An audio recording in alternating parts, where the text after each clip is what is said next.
உண்டியலில் காணிக்கை செலுத்துவதற்குப் பதிலாக பசியில் இருப்போருக்கு வயிறார உணவு கொடுங்கள். அதுவே கடவுளுக்கு மகிழ்ச்சி கொடுக்கும்.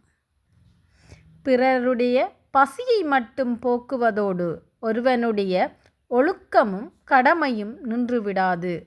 பிறருக்கு ஏற்படும் துன்பங்களை களையவும் ஒவ்வொருவரும் முன்வர வேண்டும். வாக்கு வேறு, மனம் வேறு, செயல் வேறு என்ற நிலையில் இறைவனை வழிபடாதீர்கள். மூன்றும் ஒன்றிய நிலையில் வழிபடுங்கள். 28ஆம் திகதி மாசி மாதம் 2025ஆம் ஆண்டு.